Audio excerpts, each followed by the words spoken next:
so long accustomed to rise at the first signs of day, I was unable to break myself of the habit suddenly. Consequently, according to long custom, I awoke next morning just as the faint gray of dawn was appearing above the eastern hills. To wake and to get up were the same thing to a man of my abandoned restlessness. In less than 20 minutes, therefore, I was dressed. Picking a dew-covered rosebud from the clusters about the window, I went downstairs fastening it in my buttonhole, passed out at the front door, and onto the veranda.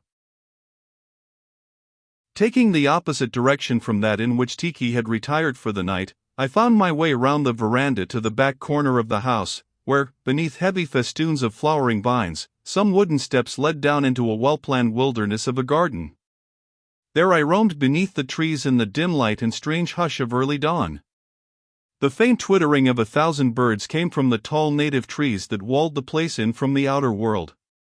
It was a wonderful garden, and had evidently been laid out by some early settler with English ideas, long before Dreamer Gray came to the place.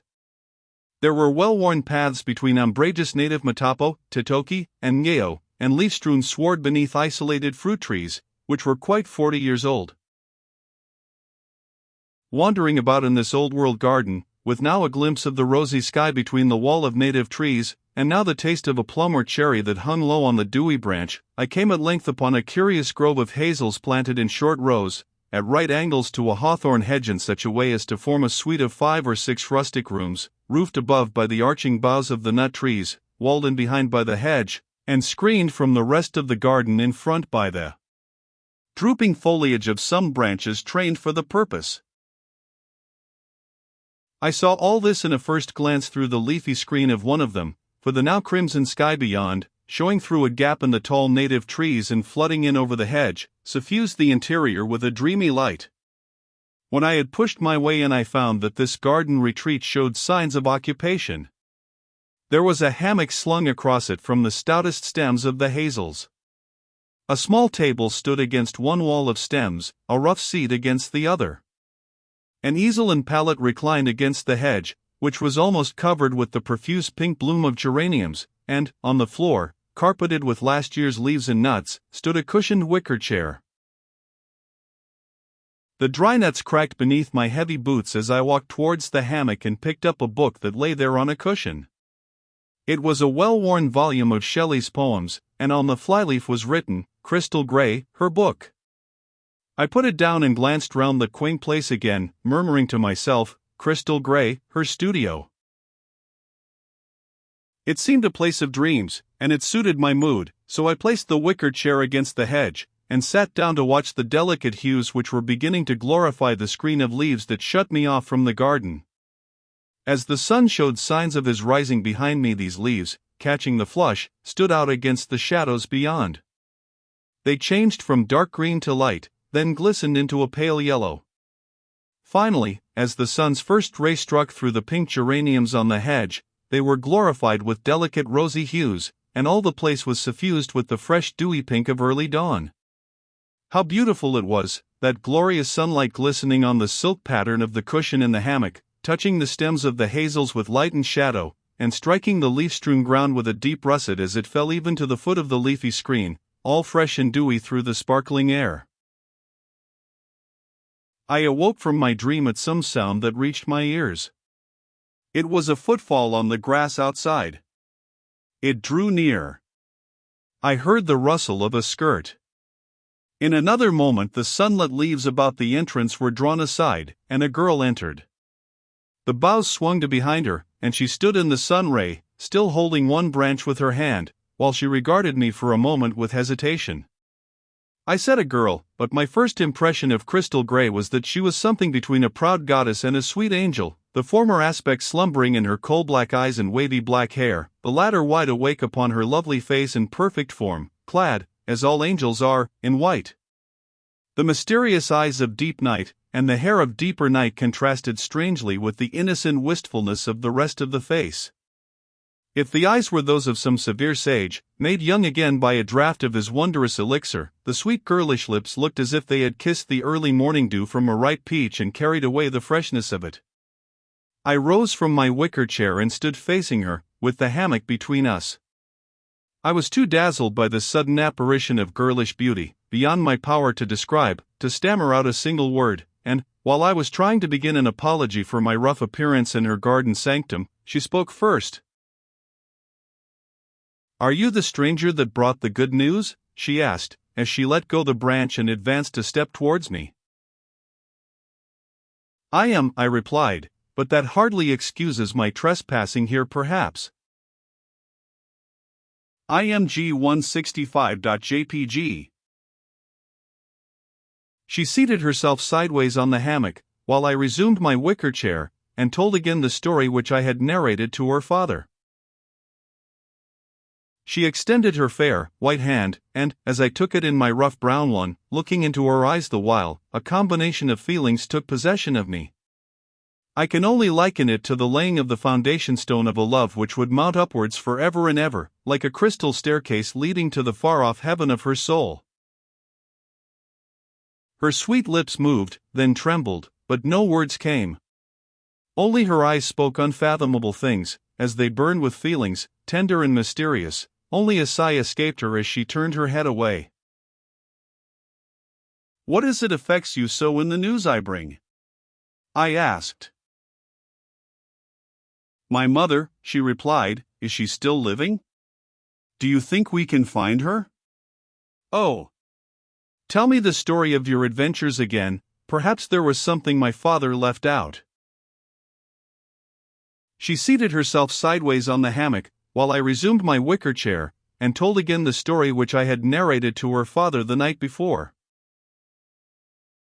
When I had finished, she said, "May heaven reward you for all you went through." "I am rewarded already," I replied. "You mean that heaven has rewarded you in advance by giving you a disposition that gets its happiness from making other people happy." I was ashamed of my poor attempt at a compliment and said, "Yes, that is what I meant, though it was nothing of the kind, only I am not clever at expressing myself." "Do you think that last shot of yours killed Ngaraki?" she asked, with a gentle concern in her voice, for I had told her more about the chief than I had to Gray the previous evening. "I hope not," I replied. "He was a noble fellow, and had a fine hatred of the vile Tohungas, because, as he said, they were the destroyers of women." A slight change of expression passed over her face, and with a quick intuition she said, "There is something you have kept back." Almost my only memory besides that of my mother's face is what I think must have been an image carved out of marble, all white and beautiful. "Did you see any such thing?" "No, I did not see what you speak of, but I saw Ngaraki hold up his arms and gaze, like the 12th Tohunga I have told you about, up through the darkness to something which he knew was far above, and I judged from the chief's manner that the object he was addressing was sublime and beautiful."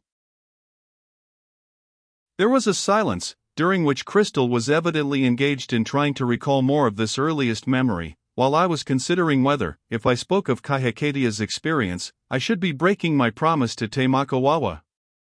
At length, proceeding on the argument that his discovery was independent of the old chief's revelations, I concluded that I was on safe ground. I said, "Now that you have mentioned the matter, I might tell you that I have a friend who says he has seen that beautiful image in a high cave in the mountain. How he got there I hardly know, and how he got out again he does not know himself, but he says he saw the marble statue of a lovely woman, young, almost a girl.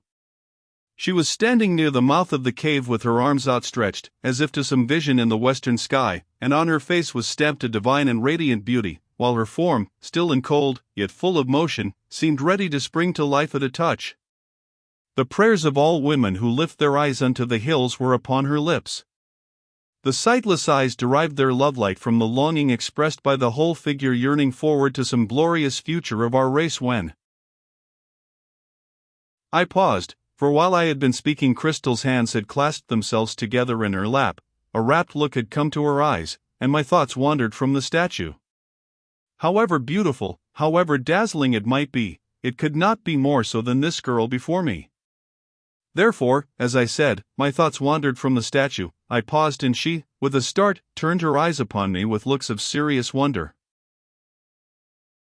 What a symbol of the ideal woman, she said. All white, standing far above the world, waiting, with a prayer upon her lips, for the dawn of a brighter day. She is the higher self of all women who wait and pray, and try to be white. What did your friend think? He thought just what you think. Indeed, he even went so far as to fall madly in love with that ideal woman in his own strange, poetical style, and he now swears he will find his way to that cave to look upon her face again. Pygmalion and Galatea make a very pretty story between them, but don't you think it's rather a wild kind of poetry for a man of the 19th century to love a stone? She smiled a sweet, sad smile at one of the little leaves overhead, as it opened and shut its tiny door against the blue. Surely it is not the stone your poetical friend has fallen in love with, she said presently. It is the beauty and meaning depicted on that stone. How, and by whom, is a mystery. The breakfast bell rang vigorously from the veranda, and covered the silence with which I greeted her last remark. It was not because I saw any reason for secrecy that I kept this part of Tamakawawa's secret, but simply because it had been tacitly understood between him and me that it was not a matter for repetition. Crystal rose from the hammock, and saying that her father would be waiting for us, led the way towards the house. As she hastened before me among the trees of the garden, and, later, when she stood and waited for me on the veranda steps, looking down between the clustering vines, I thought that any man, no matter how poetical, was a fool to fall in love with the beauty depicted on a stone, when the world of living things contained such loveliness in the flesh.